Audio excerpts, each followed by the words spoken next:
Saving water is always a good thing, especially in dry years like this one. So today on You Can Grow It, Garden Master Jim Duthie takes us to a local demonstration garden that not only teaches us about water conservation, but it's also full of beautiful plants that will thrive in low water environments.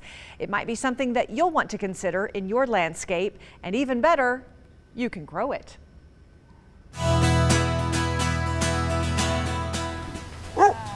In Nampa's Lakeview Park, there's a small garden that's different from the rest of the park. Instead of lush green grass and shady trees, this garden looks more like the surrounding natural landscape of southwest Idaho.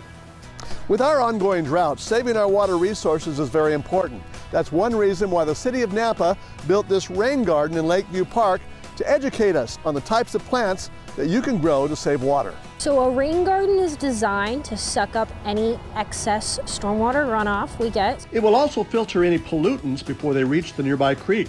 Given our current water resources, it's really beneficial to have a rain garden in your yard because you're going to end up using a lot less irrigation water. Besides absorbing excess runoff, the garden is filled with native plants that will thrive in the extremes common to our local climate. Anyone can put one of these together. We do have instructional booklets too, the city provides, as well as information on these signs over here. It's really important to create this understanding that we're not always going to have the amount of water we do today. And so designing these types of runoff surfaces can beautificate our yard and also help us limit some of the water. The garden was completed earlier this summer.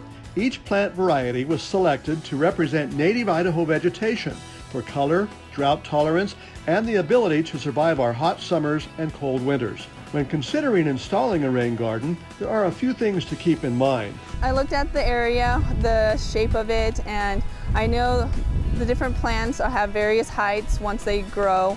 So I took that into account. So it's like I didn't want to hide some plants, but I also wanted to put similar colors together and just have that variety so there's interest throughout the whole bed. It is a rain garden, but we also had to take into account how much water it gets. So for the longevity of this garden and for success of the garden, we chose more of low water ones so that the plants will actually live. There's a variety of native plants which display a mixture of colors and textures. There's a lacy pink yarrow, bright purple coneflowers, various shades of penstemons, and a striking red hyssop. These plants also attract wildlife and pollinators. Oh yes, we've had hummingbirds, butterflies, a variety of different bees. Several types of native grasses are also on display. We have fountain grasses, we've got the feather reed grasses, we've got some blue oak grass. These are great grasses to grow. Ultimately, the goal of this rain garden is to make us all more aware of the need to conserve water and to display some of the native plants that will not only survive, but will provide beauty and longevity in your home landscape. Because this will help long-term with reducing use of water, help retain the water and the plants, and still make it beautiful at the same time. At the Nampa Rain Garden, I'm Jim Duthie, Idaho's News Channel 7. And now he's in studio. So Jim, where exactly is this garden? You know, it's in the northwest corner of Lakeview Park, which is located right at Garrity Boulevard and 11th Avenue North in Nampa. And I'll tell you what, Kim, it's a nice place to visit right now, especially all the flowers are in bloom, the grasses are beautiful. It really gives you some good ideas on how you might consider making some changes in your landscape next spring. I know I felt so guilty over the summer watering all the grass. You know, you just hearing about the drought. And so, yeah, it's nice to have a little bit of water conservation in mind. Yeah. All right, Jim, thanks for the ideas.